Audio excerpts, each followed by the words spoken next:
All right, so today I wanted to talk about chemicals and toxins in our beauty care products. So as women, we have a lot of beauty care products that we use. And so I feel like it's really important to point out not only the toxins that are in our beauty care products, but also ways that we can limit or avoid those.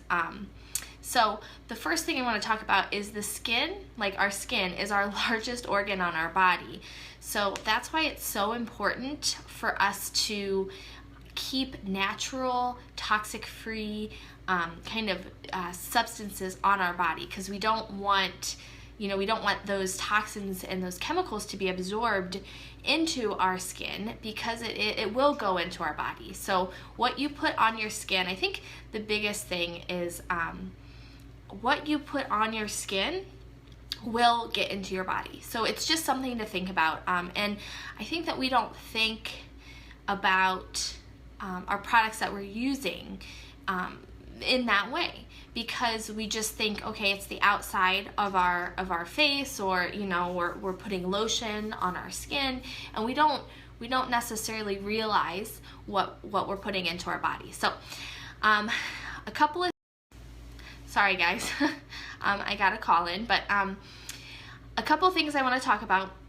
The first thing I want to talk about is how to see what products and what ingredients are being put into our beauty care products. Now, obviously, you look on the back of a label and it'll tell you the ingredients. A great resource to use is the Skin Deep database from the Environmental Working Group. Now, I know I talked about the Environmental Working Group on the Facebook Live, I think it was 2 weeks ago, and they also have, so it's devoted to kind of beauty care products and baby products, and it's called Skin Deep, D-E-E-P database.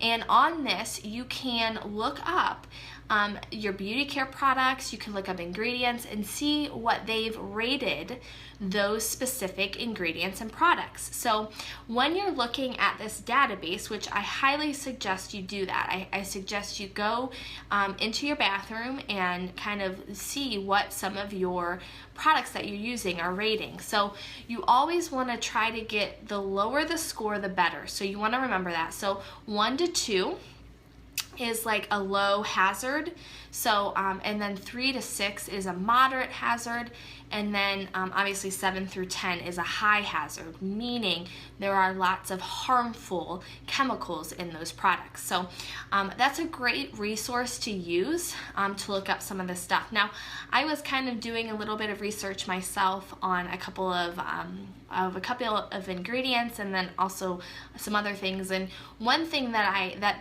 they pointed out that I'm not gonna lie, but I'm guilty of this, but they said that when you're pregnant, you just want to avoid all nail polishes, because they just have the formaldehyde, and they have other ingredients that are just harmful.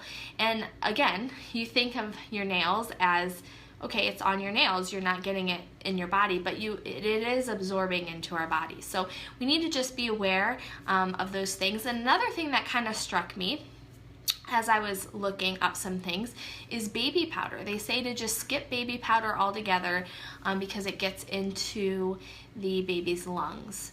So just a couple of things. They have some great resources on there to look up and research. So a great resource, again, Skin Deep, D-E-E-P database, and it's from the Environmental Working Group. So that's a great resource. So okay, so we can't use these, well, you can use these products, but we don't want to use these products that are on the shelves that have these chemicals that we're putting into our bodies. So what can we use? I am all about simplicity and simple living and trying to get the most out of a product that I can. So I want to talk about a couple of different products that you can use that stretch more than just one use for it. So the first thing I want to talk about is moisturizer. So instead of going to the store and getting those moisturizers that you see on the shelves that might have a high you know, are a high hazard in the Skin Deep database, what you can use and what I personally use is coconut oil. So I like to actually take coconut oil and then put in either frankincense or lavender. Lavender is great for the skin too, and I just like to apply that as my moisturizer. So some people don't like coconut oil because it is kind of, it's hard, I understand, it's hard to kind of work with sometimes. So my other friend, she uses apricot oil and she loves it, and she says it's just a great way to moisturize your skin without those harmful chemicals. And it's just a one ingredient, and if you want to add, you know, the essential oils into it, you can. So great thing to use as your moisturizer. One thing I like to use for my face, and I use a mix of this method, it's called the oil cleanse method, and then I also like to use the Virage skincare system from doTERRA, but I mostly just oil cleanse my face. And there's a couple of different ways to do this, and I will leave a link to the blog article that kind of goes over how to do it specifically, the different types of skin, and if you have certain types of skin, they say to use certain types of oil. So for me, coconut oil, obviously I'm stretching it past just being a moisturizer, coconut oil works best for me. So what I do is I mix some coconut oil, a couple of drops of frankincense, a little bit of lavender, and a little bit of melaleuca, which is pretty much just tea tree. Melaleuca and tea tree are the same thing. And I just mix that together in a glass like little container that my husband and I then use to oil cleanse our face. So what we do is we just take a small amount of oil onto our face, and then we run our washcloth under the sink, and you want to make sure it's really hot, or else you're not going to get kind of the full effect. So really hot water, and then you wring it out, and then you just put it over your face, and you kind of just let it kind of rest there for about a minute until it cools off, and then I just take it off. I dab the places that I have a little bit of extra oil, so a lot of times that's like right here on my nose, and then sometimes on my forehead, and I let it air dry, and that's all I do. So that works for me. Now some people, because I did a YouTube video on this, and some people say that the coconut oil breaks them out, so they get they kind of get zits and stuff. So if you don't want to use that oil, there are definitely other oils that you can use, and that's why I will provide that link for you at, you know, in the comment section after I post this recording, so you can check it out and see what oil would work best for your skin. So you might have to try a couple things out, but you will find what you're looking for. So that's great. One thing I do want to touch on about zits and getting pimples is a lot of times, and this is something I didn't know when I was in high school, and I used a lot of the kind of brand names to get rid of my facial like pimples and stuff. I didn't realize that a lot of times those are due to what you're putting into your body and not necessarily what you're putting on your body. So that's something to think about as well, because I've noticed that if I'm not having a good day eating wise, or if I kind of maybe ate a little too much sugar than I should have, I can start seeing them kind of pop up. So that's another thing to think about as well. So we talked about moisturizer and face, like on your face, facial cleanser. Then I also want to talk about a good bath soap, like a shower soap. Simple, and like I said, I'm talking simple here. You can go on the computer and look up a ton of DIY recipes, like all natural recipes, if you want something that involves a little bit more. But like I said, I'm just trying to do simple, like very practical that you could start incorporating into your life today. So the second thing I want to talk about is the bath and shower kind of wash. So one thing that I use is Dr. Bronner's soap, and it's just great soap all around because you can also actually use that as a face wash. I have not yet, but I do know that some people do, but I use it in the shower as our soap. So you know, you can use that in the shower as your soap and have that be it. And a little bit goes a long way, so that it lasts a long time. So a lot of people also use that to make their own natural laundry detergent. Like I said, you can use it on your face, and there's a lot of other different ways to use that. So if you buy it, you're not just buying it for one specific purpose, because it can be used throughout your home. Another way we use that is for our hand soap. So we do that as well. So that is kind of an easy like body wash idea.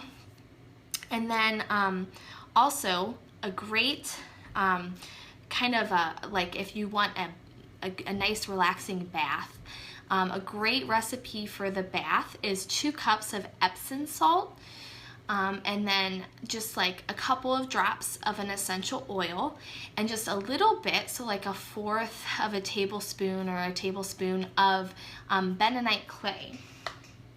And I have some here for you guys to kind of see what it looks like. And this stuff is amazing.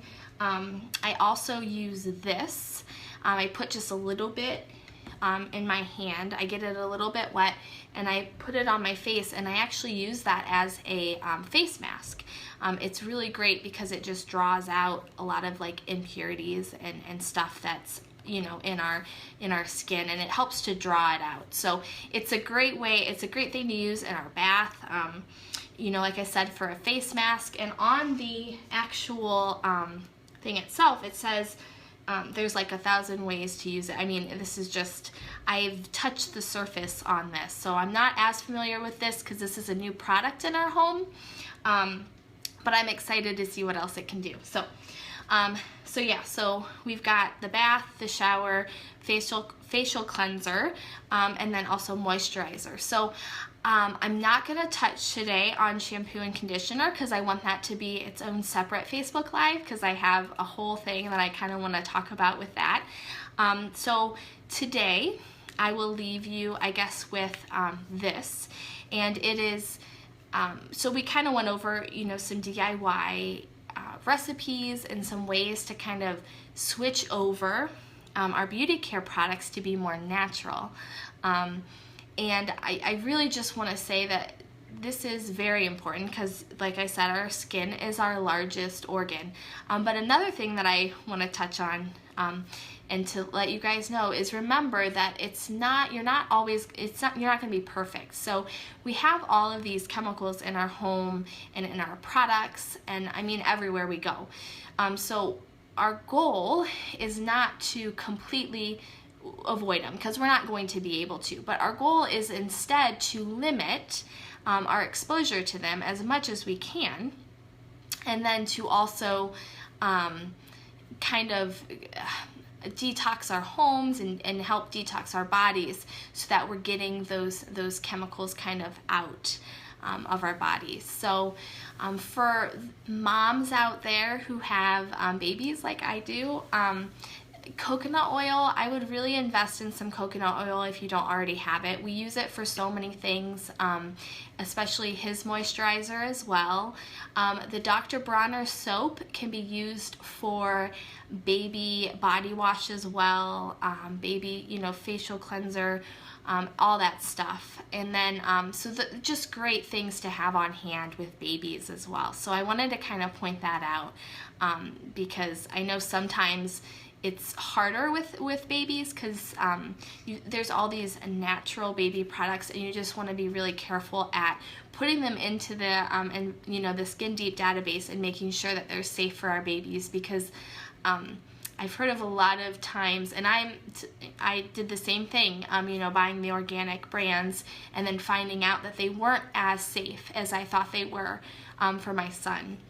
So that's why I really like kind of the one ingredient or, you know, with some essential oils in it, because it just works well for my family. I know what I'm putting onto our bodies, and it works out well. So if you have any questions, please feel free to either message me on Facebook or please email me at heysimplyreeni, Reeni, at gmail.com, and I would love to answer any questions you have. So next month we're starting a new series, and I will be posting what that is on February 1st, so kind of be on the lookout for what that is. And then I'm also gonna coming up in a few weeks here, talk about the shampoo and conditioner that I use and why I use it. So please, you know, keep a lookout for that.